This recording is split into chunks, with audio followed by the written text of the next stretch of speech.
ભરૂચ જિલ્લાના ઝઘડિયા તાલુકામાં ખૂબ જ મોટા પાયે ભૂગર્ભમાં ખનીજ સંપત્તિનો સંગ્રહ છે, જેનો ગેરલાભ મોટી સંખ્યામાં ભૂમાફિયાઓ લઈ રહ્યા છે। ખનીજ માફિયાઓ દ્વારા રેતી ખનન, પથ્થર ખનન તેમજ સિલિકા ખનન કરી તાલુકાની ખનીજ સંપત્તિને ખોબે લૂંટી રહ્યા છે। ઉપરોક્ત ગ્રામ્ય પંચાયતની ગોચરની જમીનમાં પણ બિન અધિકૃત ખનન કરતા ઝઘડિયા તાલુકાના બૂમ આવ્યા અચકાતા નથી, જેના પગલે સરકારી સંપત્તિ એવી ખનીજની ચોરી થતા જવાબદાર વહીવટીતંત્રના મેળા પીપળિયામાં સરકારની તિજોરી પર પણ માર પડી રહ્યો છે। પૂર્વ ધારાસભ્ય તેમજ સાંસદ દ્વારા આ બાબતે જિલ્લા કલેક્ટર ભૂસ્તર વિભાગનું ધ્યાન દોરવા છતાં પણ બિનઅધિકૃત ખનન અટકાવવા જવાબદાર અધિકારીઓ દ્વારા કોઈ પગલાં ભરવામાં આવતા નથી। માંજી ધારાસભ્ય મહેશ વસાવા દ્વારા તાલુકાના દમલાઈ ગામે રાજપારડી નજીકના કેટલાક ભૂમાફિયાઓ દ્વારા ગેરકાયદેસર રીતે ગોચરની જમીનમાંથી સિલિકા ખનીજનું ખનન કરવામાં આવતું હોવાની સોશિયલ મીડિયાના માધ્યમથી સાંસદ મનસુખભાઈ વસાવા પ્રાંત અધિકારીને તથા જિલ્લા કલેક્ટરને પત્ર લખી જાણ કરી હતી, પરંતુ જવાબદાર અધિકારીઓ દ્વારા દમલાઈ ગામના બિનઅધિકૃત ખનન બાબતે કોઈ કાર્યવાહી કરવામાં નહીં આવતા આખરે ભરૂચના સાંસદ મનસુખભાઈ વસાવા, માંજી ધારાસભ્ય મહેશભાઈ વસાવા તથા ગ્રામજનો દ્વારા આજ રોજ દમલાઈ ગામ ખાતે બિનઅધિકૃત ખનીજવાળા સ્થળે જનતા રેડ કરવામાં આવી હતી, જેમાં ખૂબ જ મોટા પાયે ખનીજનું ખનન કરી સિલિકાની ચોરી થતી માલુમ પડ્યું હતું। આ બાબતે સાંસદ મનસુખભાઈ વસાવાએ જણાવ્યું હતું કે દમલાઈ ગામના બિનઅધિકૃત ખનન બાબતે અમને ખોટા પાડવાના પ્રયત્ન થઈ રહ્યા છે। સાંસદે સીધો આક્ષેપ ઝઘડિયા મામલતદાર, તાલુકા વિકાસ અધિકારી, પ્રાંત અધિકારી, સ્થાનિક પોલીસ અને ખનીજ વિભાગની મિલીભગતના કારણે બિનઅધિકૃત ખનન થઈ રહ્યું હોવાના આક્ષેપો કર્યા હતા। તેમણે જણાવ્યું હતું કે અમે આદિવાસીઓના હક અને અધિકાર માટે લડી રહ્યા છે। નિયમ વિરુદ્ધ કોઈ પણ ખાનકામ કરશે અને અમે ચલાવી લઈશું નહીં। અધિકારીઓએ આંખોએ પાટા બાંધ્યા છે તેમજ પોલીસ હપ્તા લઈને બેઠી છે। તમને જણાવ્યું હતું કે માંજી ધારાસભ્ય મહેશ વસાવાએ જણાવ્યું હતું કે જળ, જમીન અને જંગલ બચાવવાની લડત પૈસા કમાવાની ના હોય, તેને બચાવવાની હોય। જમીન બિનઅધિકૃત ખનન થઈ રહ્યું છે, જવાબદારોને દેખાતું નથી। જે કોઈ ભ્રષ્ટાચારીઓ આમાં સામેલ છે તેમને ખુલ્લા પાડવા જોઈએ। મામલતદાર, પ્રાંત અધિકારી, ખાન ખનીજ વિભાગ અને પોલીસ ભૂમાફિયાઓના હાથે ફૂટી ગયા છે તેવો આક્ષેપ કર્યો હતો।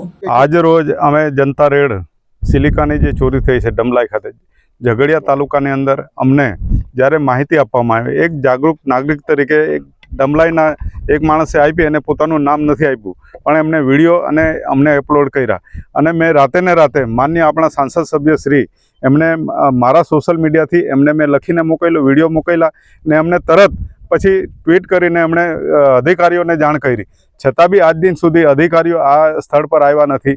અમે ફરી પાછું લખવું પડ્યું, કલેક્ટરશ્રીને અમારો પત્ર લખવો પડ્યો કે અધિકારી, પ્રાંત અધિકારીને અમે જાણ કરી, છતાં એમણે અમારો સોશિયલ મીડિયાનો જે અમે સોશિયલ કરેલું એ પણ એને રિસીવ નથી કર્યું। અને ત્યાર પછી માપણી કરવા માટે અમે લખ્યું કે અમે અમારી સાથે માપણી અને બધું જ લઈને આવીશું, સોશિયલ મીડિયા લઈને આવીશું, મીડિયા સાથે લાવીશું અને માન્ય સાંસદ સભ્યશ્રીએ કીધું કે આપણે જઈશું, કેમ કે અગાઉ અમારા સરપંચ સાથે કંઈ અમારી કોઈ દુશ્મની નથી, અમારે કોઈ લેવા દેવા નથી, પણ એ પંચાયતમાં જે નુકસાન થાય છે એના માટે અમે જાગૃત કરવા માટે, આ પ્રજાને જાગૃત કરવા માટે અમે આવ્યા છે। સરપંચશ્રીએ નિવેદન કર્યું હતું કે આ લોકો ખોટું એ હા, એમણે જે અરજી કરી છે ચોક્કસ એની સાથે અમે તપાસ કરવા માટે માન્ય સાંસદ સભ્યશ્રી સાથે અમે જઈશું કલેક્ટરમાં, અને આ બધા યુવાનો ટીમ બધી જઈશું, મીડિયા જઈશું ને માન્ય છોટુભાઈ વસાવા સાહેબ આટલા વર્ષોથી આના માટે લડે છે, જળ, જમીન, જંગલ માટે, એને બચાવવા માટેનું અભિયાન છે, કોઈ કમાવા માટે નથી। ને હવે પછી અમારે અહીં રાજપારડીની ટીમ મનસુખભાઈ અને છોટુભાઈ વસાવાના આગેવાનીમાં એક અમે ટીમ બનાવીશું ને રોજે રોજનું જે ખનીજો ચોરી થાય છે એકલી ડમલાઈ માટે નથી, પણ નર્મદા મૈયા હોય કે બીજા પથ્થરો હોય કે બધી કોઈ પણ હશે, ઓવરલોડ ગાડીઓ ચાલતી હશે, ખોટી રીતે ખાડા ખોદીને રોયલ્ટી વગર, પરમિશન વગર, જીપીસીપી વગર, એ બધા પર અમે રેડો કરીશું ને એના અભ્યાસુ લોકો અમારી સાથે છે, યુવાનો ઘણા બધા છે। ડૉક્ટર અશ્વિન પણ અહીં ગાડી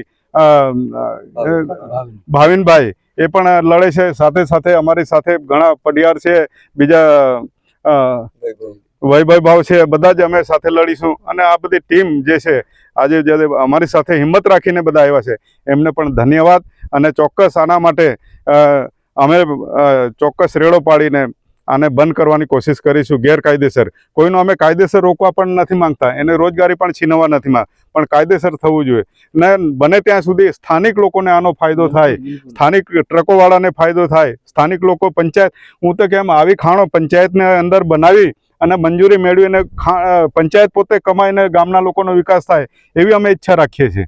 તો એટલે અમે ટ્રકોના એના માટે રોજગાર હોવું જોઈએ, ડ્રાઈવરો માટે રોજગાર હોવું જોઈએ ને એના સ્થાનિક લોકો માટે રોજગારી હોય. તો એટલા માટે આ જે ગેરકાયદેસર ખોદ્યું છે એના માટે અમે આજે માન્ય સાંસદ સભ્યશ્રી અને છોટુભાઈ વસાવા એમની નેજા હેઠળ અમે આજે આ જનતા રેડ કરી છે ને તમે આજે સૌ અમને સહકાર આપ્યો એ બદલ આભાર. ભરૂચ જિલ્લાના ઝઘડિયા તાલુકાના રાજપાડી ગામ પાસે ઝઘડિયાથી રાજપાડી અંદરનું ગામ દમલાઈ ગ્રામ પંચાયત. દમલાઈ ગ્રામ પંચાયતની સરકારી ગૌચરની જગ્યા જે છે એ સરકારી ગૌચરની જગ્યામાં ખૂબ મોટા પાયે સિલિકાનો ધંધો ચાલી રહ્યો છે. એ બાબતની મને તથા મહેશભાઈ ધારાસભ્ય ડેડિયાપાડા અને ઝઘડિયાના આગેવાન એમને માહિતી મળી, એમને પણ મને માહિતી આપી, મને પણ માહિતી મળી.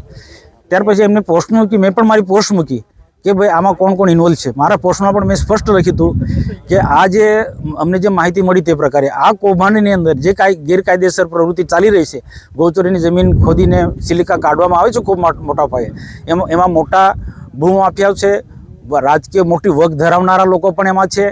અને મેં સ્પષ્ટ લખ્યું હતું કે સ્થાનિક ગ્રામ પંચાયત પણ આમાં ઇન્વોલ્વ છે. ગ્રામ પંચાયતના ઇન્વોલ્વ વગર આ રીતના કોઈ ખોદી ના શકે. અને સાથે સાથે ટીડીઓ તાલુકા પંચાયત પણ તેટલી જવાબદાર છે, તેટલા મામલતદાર પણ જવાબદાર છે, અને ખાણ ખનીજના લોકો પણ જવાબદાર છે, અને પ્રાંત અધિકારી પણ જવાબદાર છે, અને પોલીસ પણ જવાબદાર છે. કારણ કે આ તમે જોઈ શકો છો આટલું મોટું ગેરકાયદેસર રીતના ખોદાણ થતું હોય, સિલિકાને ચોરી થતો હોય તો તંત્રને કેમ ખબર નથી પડતી? તેના માટે મેં અને મહેશભાઈએ નક્કી કર્યું છે કે દમલાઈ પૂરતું નહીં, આખા વિસ્તારની અંદર જ્યાં જ્યાં આવું ગેરકાયદેસર ચાલતું હશે એ અમે ગેરકાયદેસર રોકીશું. આ કોઈ રોજીરોટી મેળવવા માટે સરકારની પોલિસી મુજબ કોઈ કામ કરતા હશે, ખાણ ખનીજનું કે રેતી કે ગમે તે રીતના સરકારના નિયમોના આધારે કામ કરતા હશે, મંજૂરી લઈને કરતા હશે, અમને કોઈ વાંધો નથી. અમે તો રોજી છીનવવાવાળા નથી, હું મહેશભાઈ કે બધા જ લોકો, અમે રોજી આપવાવાળા લોકો છે. તો અમે કોઈની રોજી છીનવા માગતા નથી. પરંતુ આ ગેરકાયદેસર સરકારની આવકમાં પણ ખૂબ મોટો નુકસાન થઈ રહ્યું છે. સરકારની રોયલ્ટીની ચોરી થાય છે. એટલે સરકારી વહીવટી તંત્રે જે મેં કીધું એક પ્રકાર મામલતદાર કે પ્રાંત અધિકારી કે ખાણ ખનીજાદી કે પોલીસે પણ, પોલીસ આમ ધારે છે તો ઘણી બધી જગ્યાએ રેડો પડે છે, ગમે તેને નિર્દોષોને પકડે છે. આ દેખાતું નથી પોલીસને કે ખાણ ખનીજ અધિકારીને કે મામલતદારને કે ટીડીઓને કે પ્રાંત અધિકારીને, આરટીઓ, આ બધા લોકોના દેખાતું નથી, ગેરકાયદેસર થાય છે. આ ને એ કોઈ કરતાં કોઈ રિઝલ્ટ નથી આવ્યું. એના માટે આજે હું ને મહેશભાઈ મારા સાથી કાર્યકર્તા સાથે આ મુવમેન્ટ સાથે જોડેલા અમને સહયોગ આપવા માટે સ્થળ પર આવ્યા છે અને સ્થળ પર નિરીક્ષણ કર્યું છે. અમારી ગાડીઓ ના જાય એટલા માટે પાણી છોડી મૂક્યું નેરનું. આ પ્રકારનું જો કેટલું કૃત્ય કરી રહ્યા છે. તો આવનારા દિવસોની અંદર આ ગેરકાયદેસરની પ્રવૃત્તિ અમે ચલાવવાના નથી. વહીવટી તંત્ર અને પણ ગઈ કે જે આમની સાથે સામેલ છે એમાં અધિકારી હશે, પદાધિકારી હશે, જે પણ હશે એને ખુલ્લા પાડવા જોઈએ, નહીં તો પછી જવાબદારી તે અધિકારીને જ છોડવી જોઈએ. આજે કોઈ પણ ઝઘડિયા તાલુકો કે ભરૂચ જિલ્લામાં કે નર્મદા જિલ્લામાં જ્યાં પણ ગેરકાયદેસર પ્રવૃત્તિ થતી હશે તો પ્રથમ જવાબદાર ત્યાંનો મામલતદાર, ત્યાંનો નાયબ ડીડીઓ, પછી ટીડીઓ થી માંડીને પોલીસથી માંડીને ખાણ ખનીજ અધિકારી બધા જ લોકો એમાં જવાબદાર. એ જેથી વિસ્તારની પંચાયત પણ તેટલી જવાબદાર છે.